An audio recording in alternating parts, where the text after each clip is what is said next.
um chamado a outro nível. Porque a gente pode estar no nível em que a gente está contente com a gente mesmo. Mas Deus sempre vai nos chamar a mais. Mas tudo aquilo que Deus nos chama a mais, a Bíblia diz que a quem mais é dado, mais será cobrado. Vamos abrir a palavra de Deus no livro de Isaías, capítulo 6. Isaías, capítulo 6.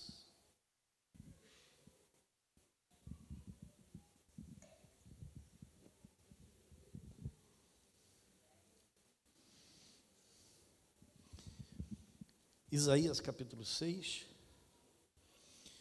diz assim: no ano da morte do rei Uzias, eu vi o Senhor assentado sobre um alto e sublime trono, e as abas de suas vestes enchiam o templo. Serafins estavam por cima dele, cada um tinha 6 asas, com 2 cobriam o rosto, com 2 cobriam os pés, e com 2 voava. E clamavam uns para os outros, dizendo: Santo, Santo, Santo é o Senhor dos exércitos. Toda a terra está cheia da sua glória.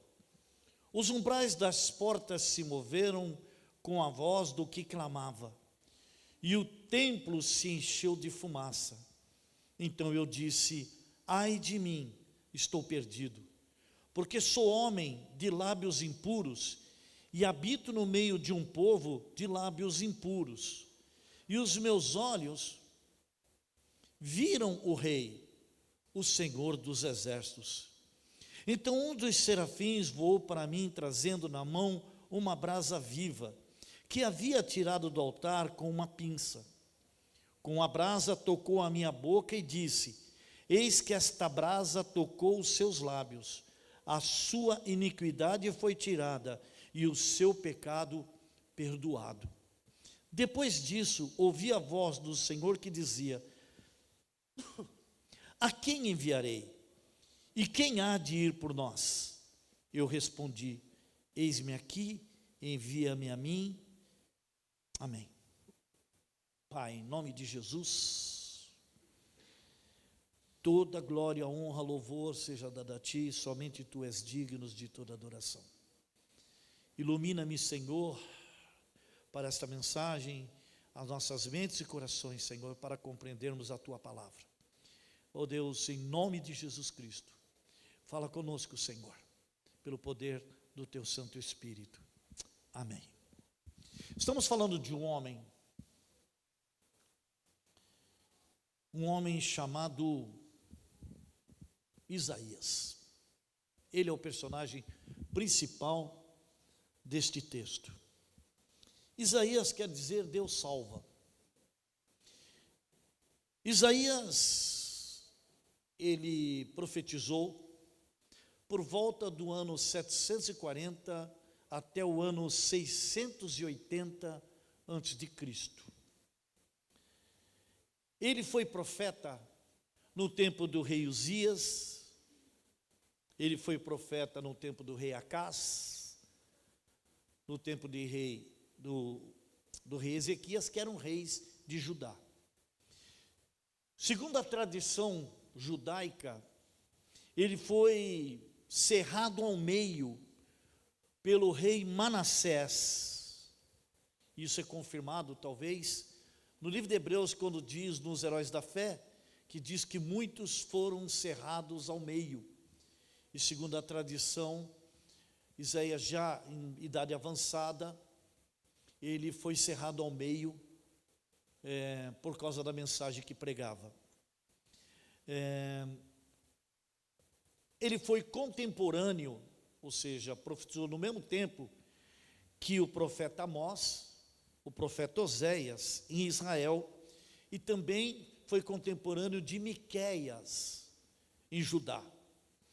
Isaías é tido como o principal profeta messiânico e um anunciador da aliança que Deus cumpriria com Davi de maneira total. é o profeta messiânico, porque em suas passagens, em todos os seus textos, ele anuncia aquele que viria do tronco de Davi, da raiz de Jessé. Como Deus trabalha na formação de um profeta. É isso que eu quero comentar com vocês nessa noite. É isso que eu quero trazer para vocês nesta noite. Toda vez que Deus levanta alguém, ou chama alguém para o ministério, ou chama alguém para pregar sua palavra, eu entendo que, e esse processo de Isaías é muito claro para a gente, ele prepara a pessoa antes. Nós não sabemos ao certo, irmãos, quantas passagens na nossa vida faz parte desse processo de preparação de Deus. Só lá na frente, quando a gente conseguir olhar para trás e ver tudo que passamos, tudo que suportamos, quantas coisas sobrenaturais aconteceram com a vida da gente. E quando eu falo sobrenatural, não estou dizendo de milagres, não. Eu estou dizendo de coisas que dentro da nossa perspectiva não aconteceriam. Mas hoje a gente olha e fala assim, foi Deus. Hoje eu sei que foi Deus. Hoje eu sei que foi Deus. Eu não entendi, mas hoje eu sei que foi Deus. Eu não coloquei no texto, mas podia citar José, que passou por tantas lutas, sendo vendido pelos próprios irmãos. E quando, lá na frente, no futuro, que ele está diante dos irmãos que o venderam como escravo, ele diz assim, não foi vocês que me venderam, eu precisava estar aqui. O que ele deixa entender é que todo aquele processo de sofrimento, todo aquele processo de luta, tinha um propósito. E é isso que nós temos que entender. E a menos que a gente não tenha uma visão futura do propósito de Deus, a gente nunca vai entender o que a gente está passando hoje. A gente tem a facilidade de se acomodar.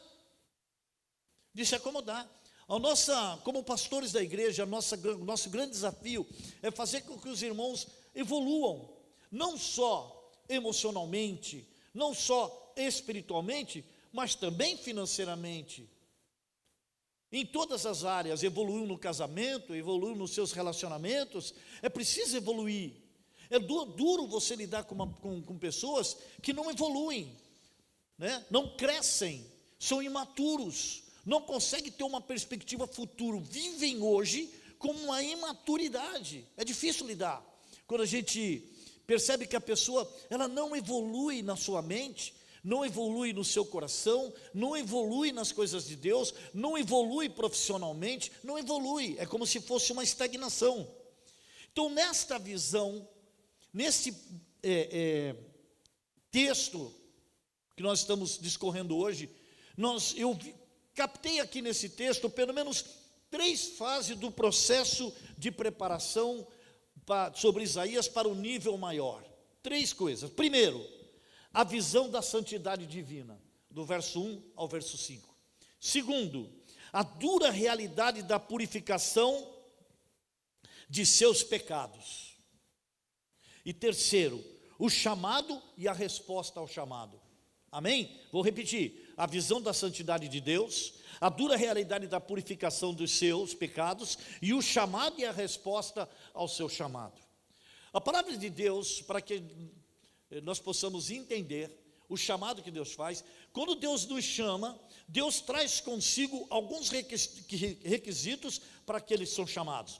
Todos nós um dia fomos chamados por Deus para pregar o Evangelho, todos nós fomos chamados para sermos missionários do Senhor, todos nós somos chamados para a obra de Deus.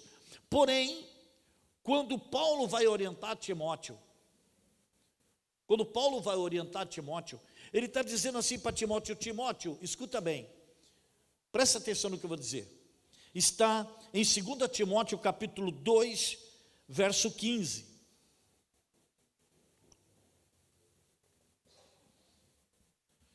Segunda Timóteo 2,15 vai dizer: procure apresentar-se a Deus aprovado, como obreiro que não tem do que se envergonhar, que maneja bem a palavra da verdade. Estamos juntos até aí? No verso 19, lá no final do verso 19, ele vai dizer: afaste-se da injustiça todo aquele que professa o nome do Senhor. Ora, presta atenção, procure apresentar-se a Deus. Primeiro ponto, nós estamos diante de Deus. Procure apresentar-se a Deus como obreiro, não só como obreiro, mas como obreiro aprovado.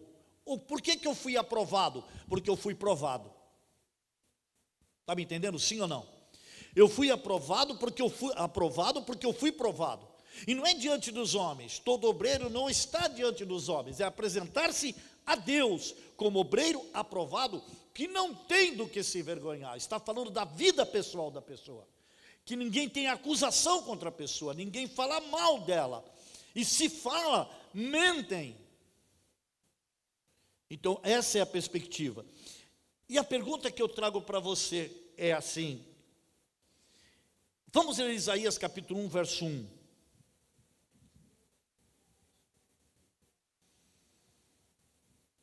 Isaías 1, verso 1 vai dizer: visão de Isaías, filho de Amós, teve a respeito de Judá e Jerusalém nos dias de Uzias, Jotão, Acás, Ezequias, rei de Judá.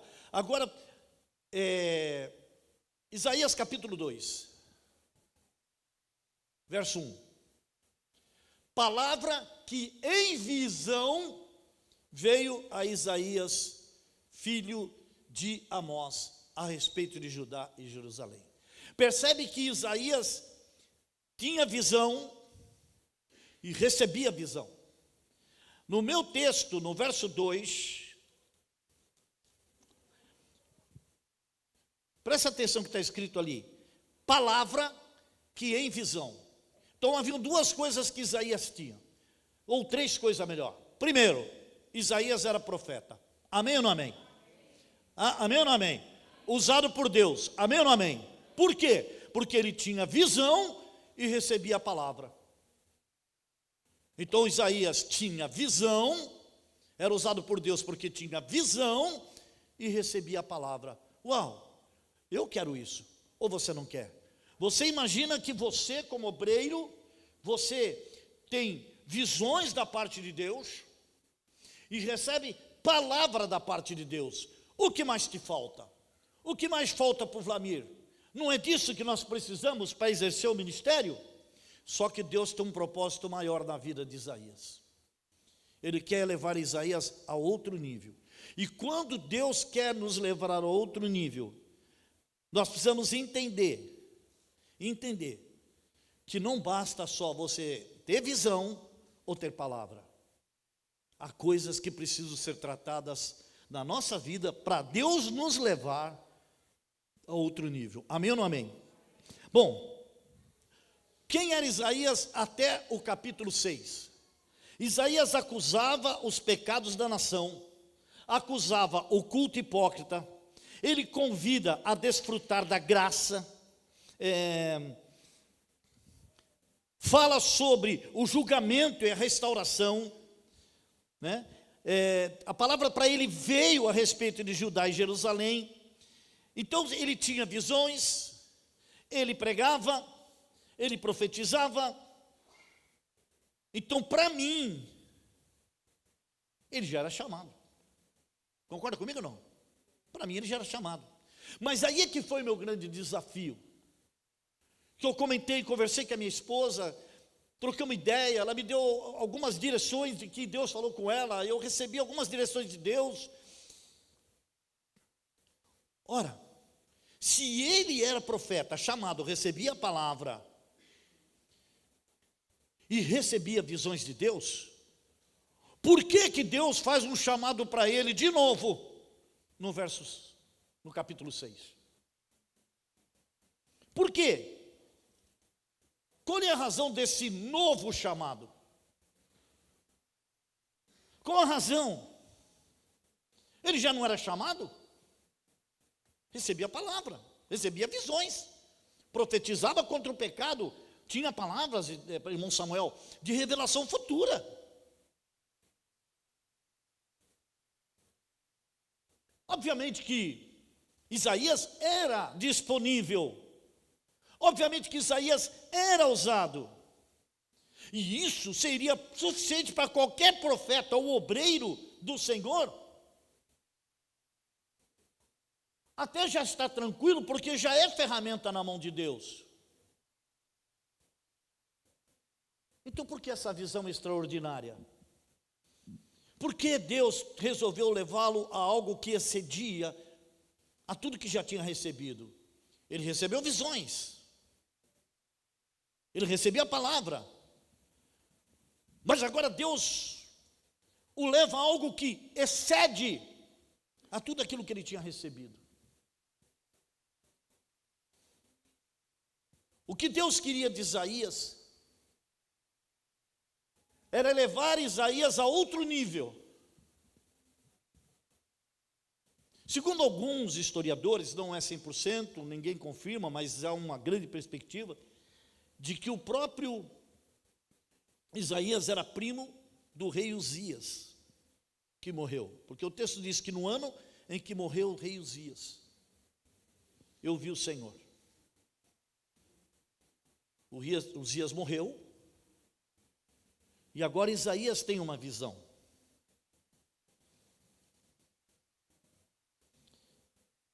O que Deus queria fazer com Isaías, levando a outro nível.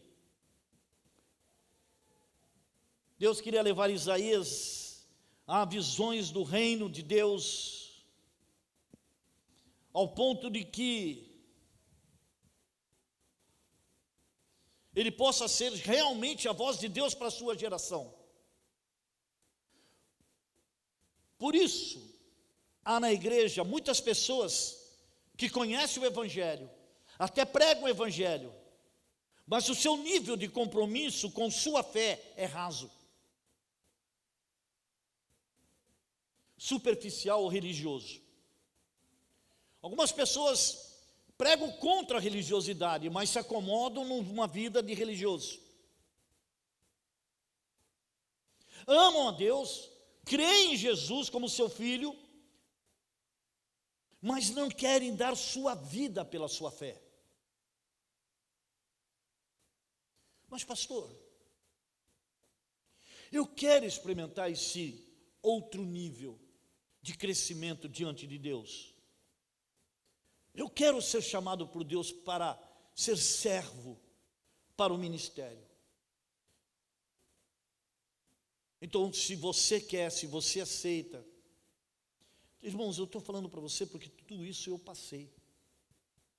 Eu não tinha como não ler tudo isso que Deus está falando e lembrar do que eu passei. E alguns irmãos que estão há muitos anos comigo aqui na igreja são testemunha do que eu passei. Onde só eu tinha que acreditar em mim mesmo. Onde às vezes as pessoas até chegaram a duvidar de mim. E eu tinha que ficar firme nas minhas convicções daquilo que Deus tinha me chamado. A primeira fase é a fase do encontro pessoal com Deus. Repita comigo, encontro pessoal com Deus. Lá no verso 1, Isaías vai dizer, Isaías 6:1 vai dizer, eu vi o Senhor. Eu vi. Mas ele não tinha visões? Ele não recebia a palavra? Por que só agora ele viu o Senhor? Ele já não tinha visto? Ou as visões que ele tinha estavam limitadas à sua entrega pessoal? Eu vi o Senhor assentado sobre um alto e sublime trono. A primeira coisa que todos aqueles que querem realmente viver um momento, um outro nível com Deus, é que precisa ter a visão majestática de Deus. Ou seja, eu vi o Senhor assentado num alto e sublime trono. Primeiro ponto, quando ele vê isso, quando ele vê o trono, ele vê a autoridade. E quando ele vê o séquito, as olas das vestes que enchiam o templo, os serafins à sua volta, ele vê a majestade de Deus. Primeira coisa que nós estamos a entender é que o trono de Deus é estabelecido sobre a sua autoridade. Segundo ponto, que nós não podemos esquecer, que ele é rei, nós somos súditos. E o súdito obedece ao seu rei. O súdito faz a vontade do seu rei. Amém? É isso não? Terceiro ponto, ele contempla o séquito que estava em volta dele. Serafins estavam em cima dele. O verso 2 vai dizer que eles tinham 6 asas.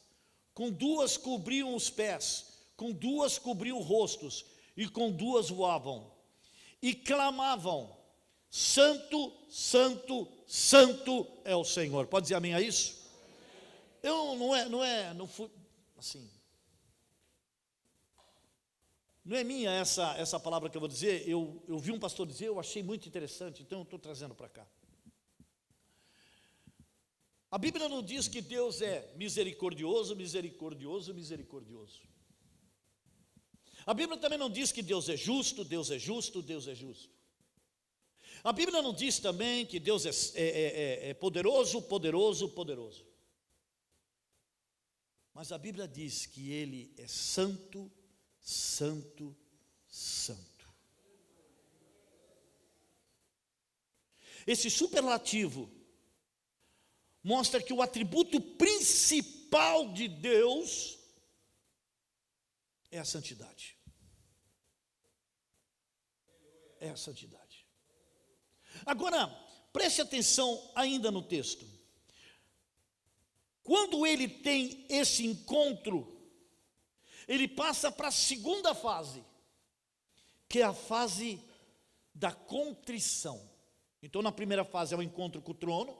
Segunda fase, o encontro é a fase da contrição. O que é contrição, pastor? É o sentimento pujante de arrependimento e ofensa a Deus.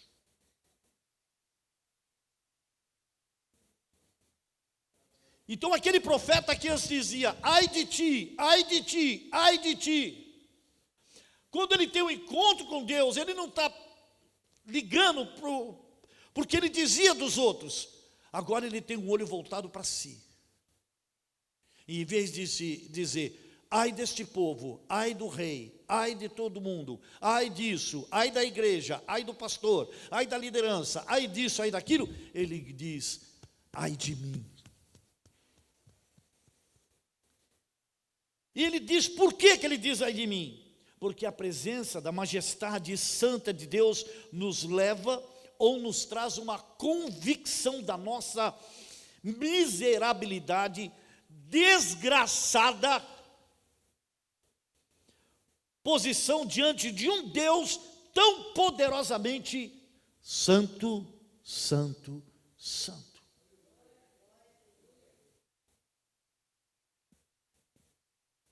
Esta contrição nos leva a encolher na nossa miséria. Quando nós estamos diante de alguém tão santo, e ele não tem outra palavra a não ser dizer: eu estou perdido. Ora, o cara era profeta, o camarada recebia visões, o camarada recebia palavras para ministrar, mas isso não bastava. Isso não bastava. E o que Deus quer mostrar para ele é que até aqui para você está muito bom, mas para mim não. Eu quero usar mais você, eu quero o melhor de você, mas não dá para ser melhor do jeito que você está agora.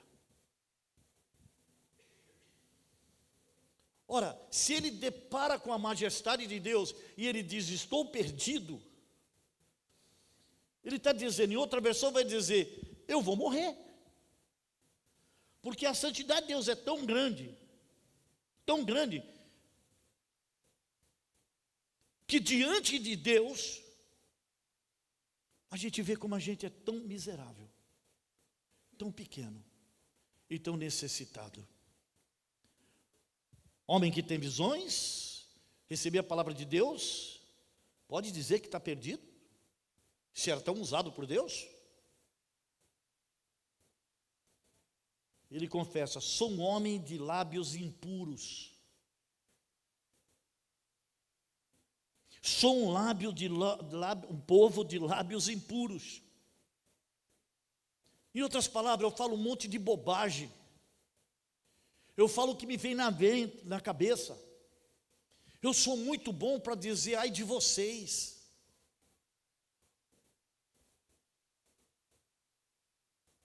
E habito no meio de um povo de lábios impuros também.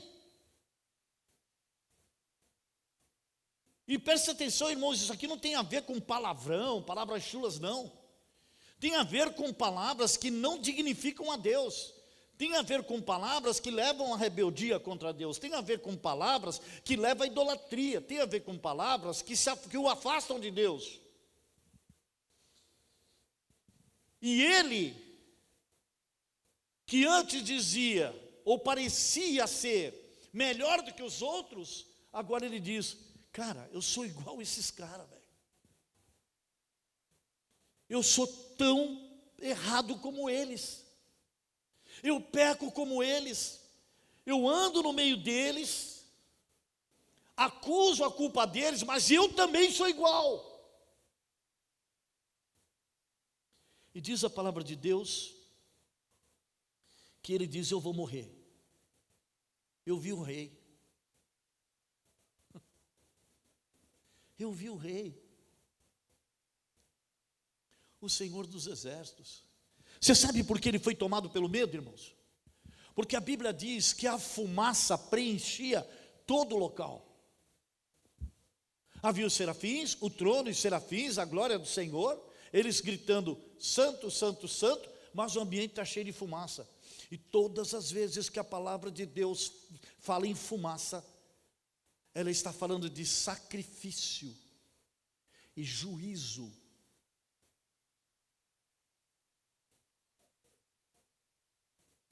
Quando ele deparou com aquilo, ele deparou com o juízo de Deus que viria sobre todo o povo. E às vezes ele fala assim: não, eu já estou legal, estou numa boa, eu já estou com Jesus, está tudo certo, estou pregando evangelho, sou pastor da igreja, está tudo certo, aleluia. Mas quando ele teve o encontro com o Senhor, Deus falou: eu quero você num nível maior, eu chamo você para algo sobrenatural. Algo que vai matar você. Algo que vai fazer você morrer de tal maneira, tal maneira, tal maneira, vai ser tão pisado, tão esmiuçado, que dali eu vou tirar o verdadeiro adorador. Dali eu vou tirar um servo. Eu vou te levar a outro nível. Agora presta atenção, e só se sobe quem está?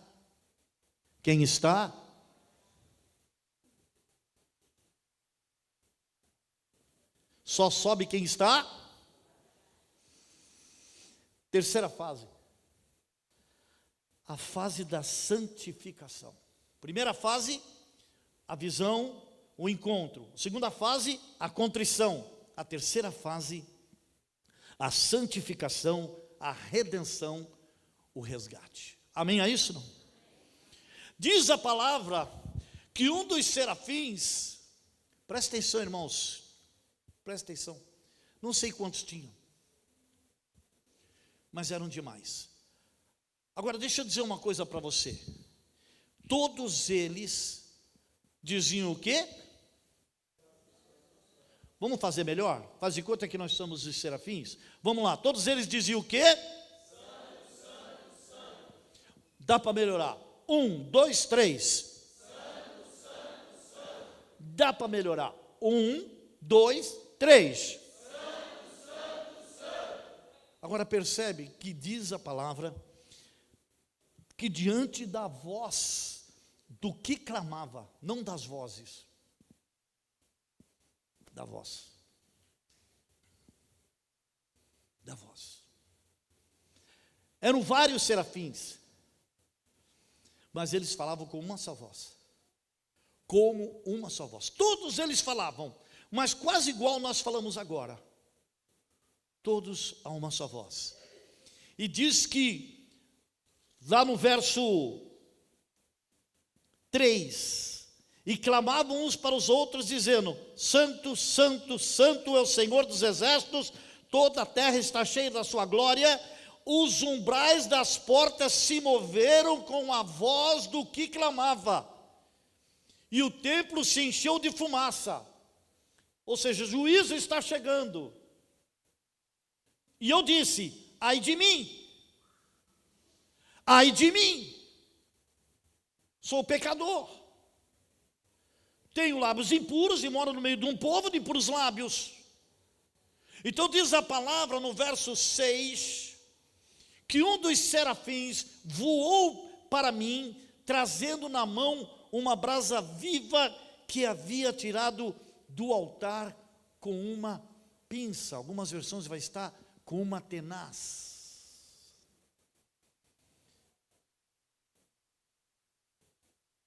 E aí este que saiu, veio até Isaías e disse: eis que esta brasa tocou os seus lábios, a sua iniquidade foi tirada e o seu pecado perdoado.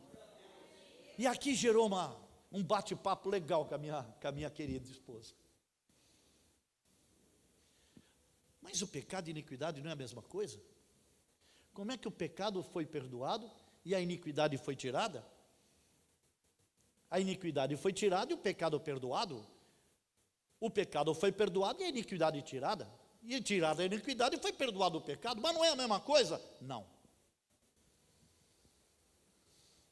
E aqui que era o processo que Deus quer trazer Isaías, na confissão dele. O pecado é algo que eu faço de momento. Eu me arrependo e deixo. Amém? Amém ou não amém? Quantos entendem? Iniquidade é o pecado que eu cometo, convivo com ele, evito falar dele, passo por cima dele, passo pano nele, fico me dando desculpa. São coisas que eu não consigo, que eu sei que ofende a Deus, que é errado diante de Deus, mas eu convivo com aquilo com naturalidade. Já não fico mais contrito no meu coração, porque eu me explico para aquele pecado, eu me justifico para aquele pecado. E agora ele tira a forma de pecado e se torna iniquidade. Iniquidade é o contrário de equidade. Equidade é equilíbrio. Se não tem equilíbrio na vida do profeta, se não tem equilíbrio na vida do obreiro, se não tem equilíbrio na vida do crente, ele está vivendo de modo errado, desagradando a Deus. A Bíblia diz que Deus abomina 2 pesos e 2 medidas. A minha é isso não. Balança injusta é abominável ao Senhor, diz a sua palavra. Iniquidade é conviver com o errado. E às vezes fazer até com que o errado seja certo. E a desculpa que eu dou para isso é: enquanto Deus espera que eu tome uma atitude para mudar a minha história, para mudar a minha vida, para mudar a minha realidade,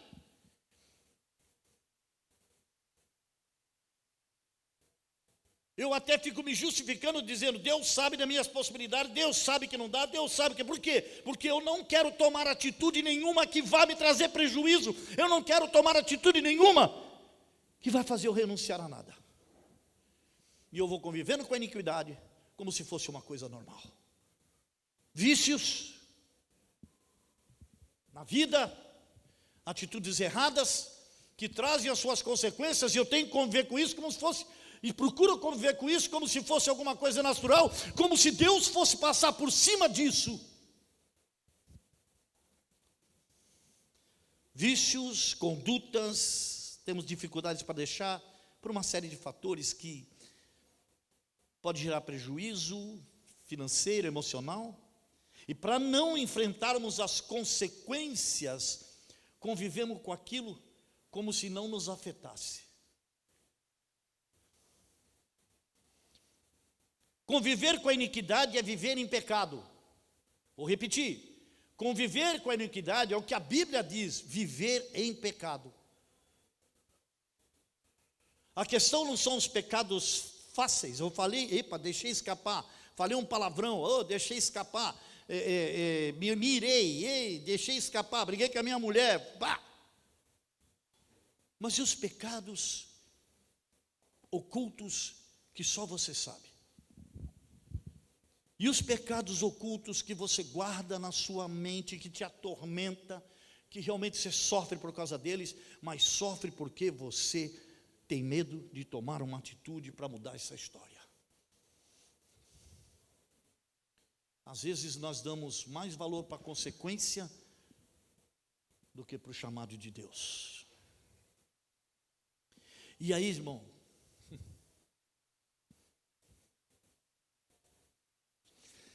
quem aqui conviveu com dente estragado? Levante a mão. Por um tempo com dente estragado. Dói? Você foi ao dentista? Foi ao dentista? Sim. Sim. Mas depois de quanto tempo doendo? Depois de quantos meses, para não dizer anos, doendo? Aí você botava álcool na boca, antigamente era cachaça, né? Álcool na boca, comprava Cepacol, punha, do meu tempo, né, não sei se dizia, cibalena no buraco na panelona,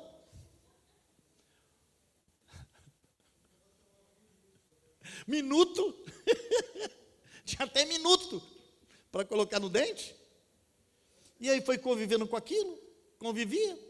Aí quando doía, toma-lhe remédio.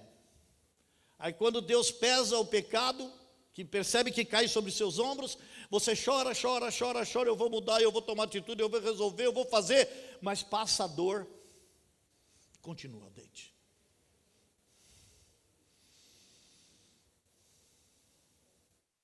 Essa fase de preparação é decisiva para a gente. Querido irmão em Cristo, irmã em Cristo, eu não tenho dúvida nenhuma que você é de Deus. Amém a isso, não? Eu não tenho dúvida nenhuma. Você pode ter até visões de anjos, visões celestiais. Você pode, como eu nesta manhã, receber uma palavra para pregar nesta noite, sem saber que Deus tinha preparado todo esse culto com a mensagem, com as palavras, com tudo que os irmãos fizeram para este culto. Então não é uma coisa que o pastor Vladimir preparou aleatório ao Espírito Santo, porque o próprio Espírito conduziu o culto. Amém? É isso não? Deus pode te dar visão, Deus pode te dar a palavra, mas se você não entender a visão que Deus te chamou para se arrepender, você não sai do lugar. A visão lidera o líder. Se Deus me deu uma visão, eu preciso ser fiel à visão. Se Deus me deu uma perspectiva, eu preciso ser honrado o suficiente para ser instrumento na mão de Deus. Você sabe que a pior coisa que tem é quando quem vai mexer com ferramenta, né? Geralmente quem é cuidadoso usa a ferramenta, termina de usar, passa o pano na ferramenta, coloca a ferramenta no lugarzinho, né? Eu não sei se já passou com você, aí você esquece, ou alguém usou a sua ferramenta, aí você vai precisar daquela ferramenta, você não percebe, pega a ferramenta e a ferramenta está suja. Você fica bravo, não fica? Ela não está no lugar, ou está suja. Se eu não sou insatisfeito com essas coisas, por que Deus tem que usar uma ferramenta suja? Por que se para mim é difícil, para Deus é fácil? A única coisa que Ele quer é que eu seja limpo, que nós sejamos limpos, todos nós, irmãos. Amém? pronto para ouvir a voz dele, pronto para poder dizer: Senhor, eu confio em ti, eu vou adiante, ainda que isso me custe. Aí a pergunta aqui que Deus faz para mim, para você, para todos nós é: você quer subir de nível? Você quer experimentar algo maior? Você quer mais da presença de Deus? Eu sei que isso é meio estranho, mais da presença. A presença você tem ou você não tem. Mas experimentar coisas sobrenaturais de Deus de verdade. Amém? Amém, igreja? Percebe que eu estou escutando um amém, o resto está tudo pensando. O pastor está colocando eu numa armadilha. Porque eu não vou dizer amém para aquilo que amanhã ou depois eu não vou cumprir. Está certo. Mas essa é a decisão para você.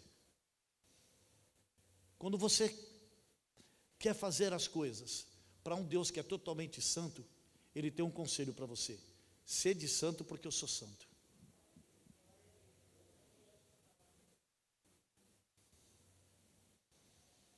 Terceira fase, a fase do chamado. Primeira coisa, Deus não chamou Isaías pela voz para ir.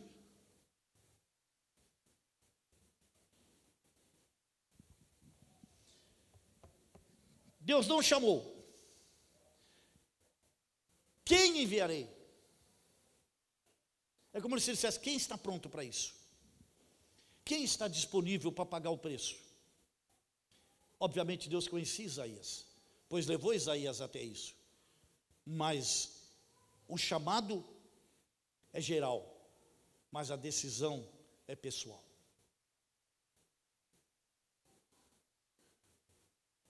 Sabe por quê? Porque é um chamado para a vida. Quando Isaías iniciou seu ministério profético, ele tinha aproximadamente 25 anos de idade. Era um jovem. Segundo os historiadores, Isaías morreu com 95 anos. 70 anos servindo ao Senhor.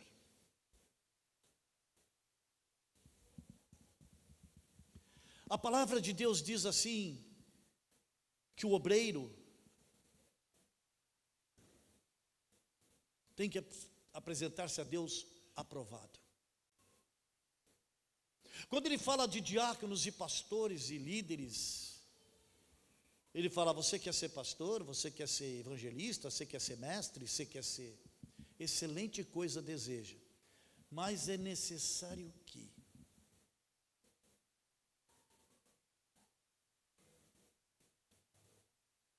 o obreiro seja marido de uma só mulher, que governe bem a sua própria casa, dando seus filhos por sujeição, que tenha a sua vida em ordem, que tenha bom testemunho dos de fora,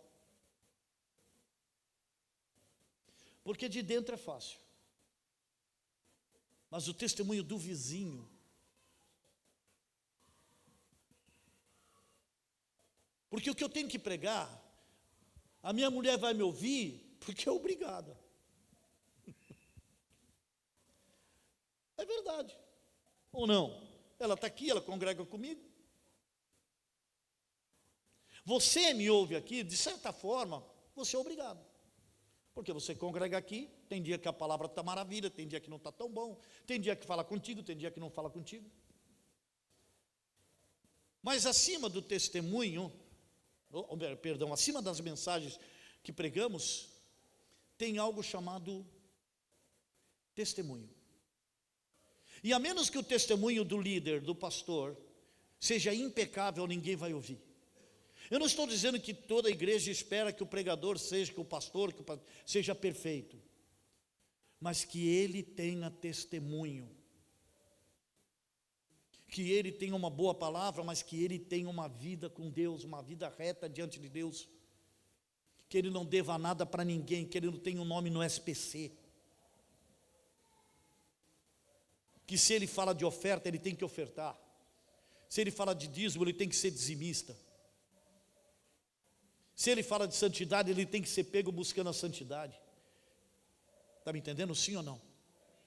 Porque pus de dentro, moleza, tem amizade, tem afinidade, tem o carinho, tem a compreensão, e os de fora? Os de fora sempre vão querer mais. E a pergunta que eu faço, crente, servo de Deus, é: o que o teu vizinho pensa de você? O que a tua família pensa de você? Porque se eu quiser saber quem é o obreiro, eu não chamo ele para saber, eu chamo a mulher dele. A mulher dele. Porque a mulher dele sabe quem ele é. Se você quer saber quem você é, pergunte para os seus filhos. Pergunta para as suas filhas. Pergunta para o seu marido, pergunta para a sua mulher. Mas esteja pronto para ouvir e chorar.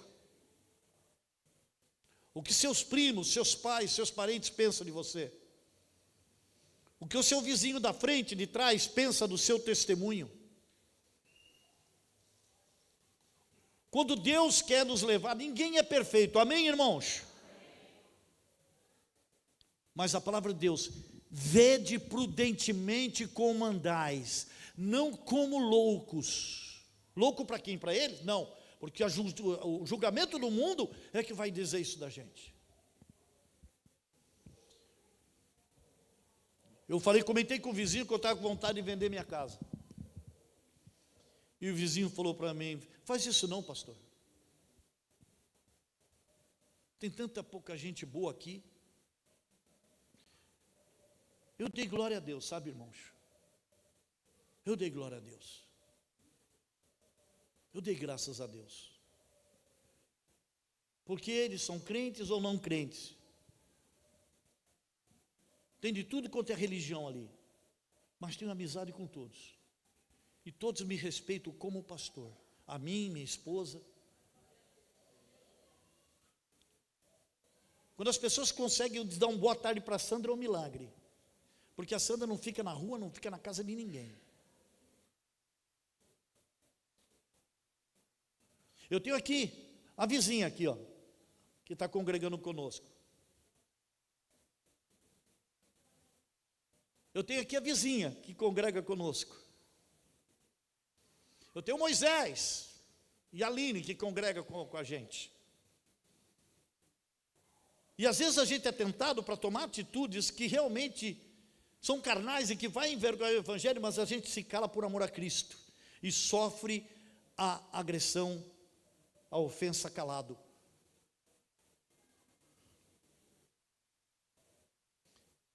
Eu não tenho dúvida nenhuma, irmãos, que Deus chamou Isaías para um próximo nível.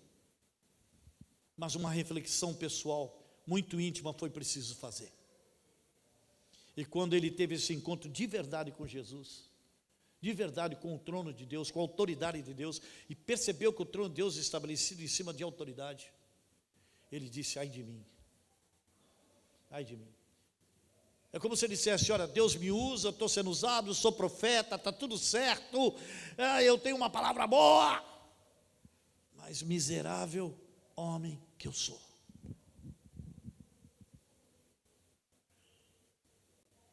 É preciso entender, irmãos, que Deus revela o nosso ministério diante dele, e o ministério não é nada mais do que serviço. Quando a gente fala assim: o ministro da economia, uau, cara importante, anda de carrão com motorista particular, cheio de segurança. Ministro quer dizer servo, funcionário público. A gente é que endeusa eles, mas eles não passam de servidores, que recebem o salário que a gente paga. Estou certo isso, não? E Deus se revela de maneira progressiva. Primeiro, quando foi para Moisés. Quando foi para Moisés, Deus do Egito levou ele para o deserto, do deserto ao Monte Sinai. No Monte Sinai, Deus disse para ele: ei, tira a sandália dos teus pés, pois o lugar que tu está pisando é terra santa. Santa por quê? Porque o morro é santo? Não, porque onde Deus está é santo.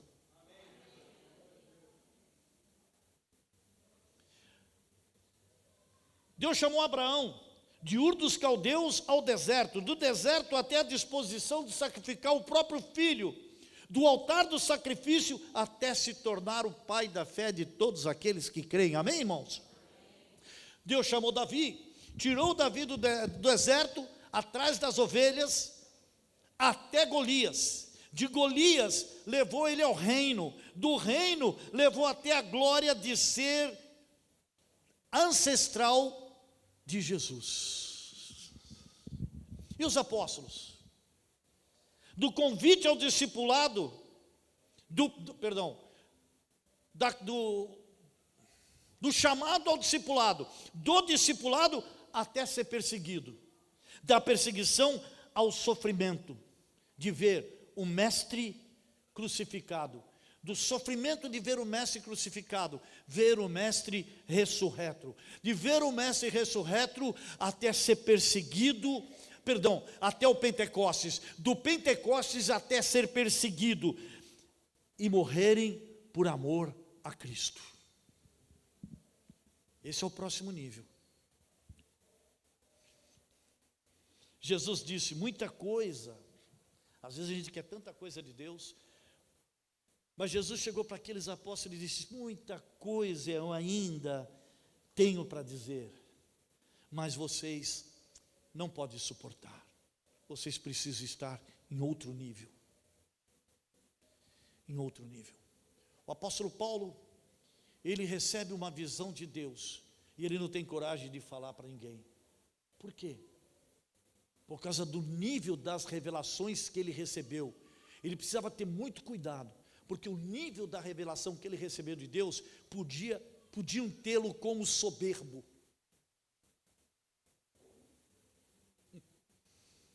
E ele se cala. Lentamente ele discorre isso nas cartas. Conheci um homem, se na carne não sei, se no espírito não sei, que foi levado ao terceiro céu e vê coisas inefáveis que não é próprio que eu fale. Meu irmão, se Deus me leva para o céu, eu vou pegar o YouTube, o TikTok, Instagram. Telegram existe ainda ou não? Telegram, telegrama, correio, e-mail, carta escrita à mão, e vou divulgar isso para todo mundo, porque eu recebi algo sobrenatural, aleluia, preciso falar. Era tão grande o nível que Deus o levou, que foi melhor ele se calar, porque as pessoas não iam entender. Isaías tinha visões, recebia a palavra de Deus, mas até ver o Senhor, e onde ele dizia, ai de vocês, ele passou a dizer, ai de mim. O próximo nível, para ser elevado pelo Senhor, está ligado ao quanto você está disposto a perder, a deixar, a sofrer, a ser afrontado, a obedecer, a se submeter, entregando toda a sua vida a Deus. Hoje nós não dependemos, irmãos, de visões ou de revelações, embora possam acontecer esporadicamente, conforme Deus o quer. Hoje temos a completa revelação de Deus em Cristo Jesus. Amém, igreja? Amém? Temos a palavra revelada, temos o Espírito Santo. A questão é o quanto estamos dispostos, não só por palavras, mas de atitude, de arrepender, de ter arrependimento, de renunciar para ir ao próximo nível, nível do ministério, não só de pregar, mas de lavar o pé dos outros. Pregar é gostoso e fácil, mas o próximo nível é pregar, é lavar o pé dos outros. Esse é o próximo nível. Não só de ser usado, mas de ser conservo dos outros. Jesus, e eu encerro com essa palavra, Eu queria que você ficasse de pé para parecer que nós vamos encerrar.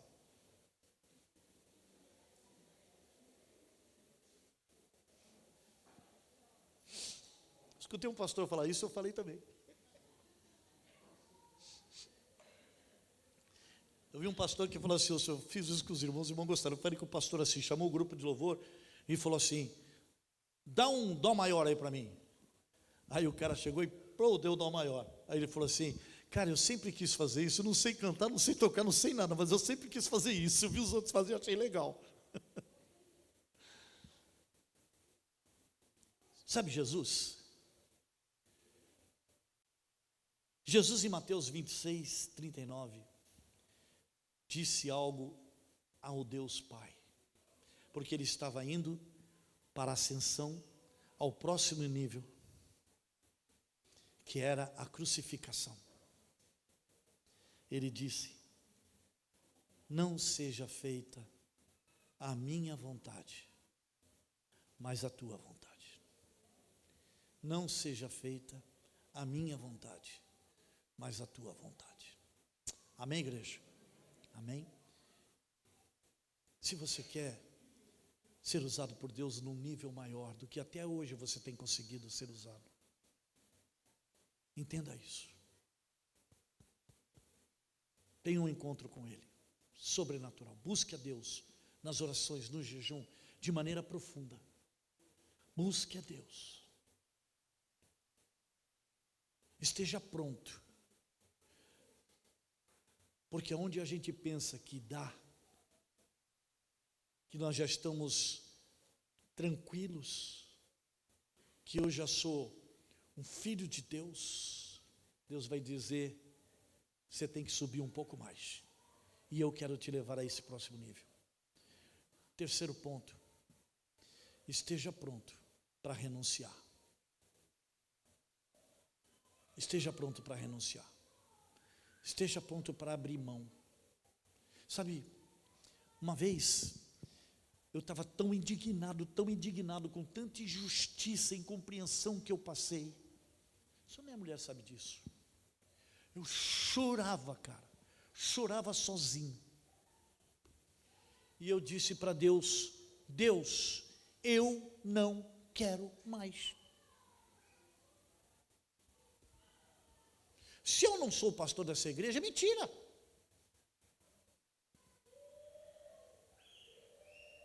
Eu não quero mais. Eu sou incapaz de lidar com o teu povo, com a tua igreja. Sou incapaz. Estou sofrendo e estou fazendo ele sofrer. Se for assim, eu não quero. Em nome de Jesus, cada palavra.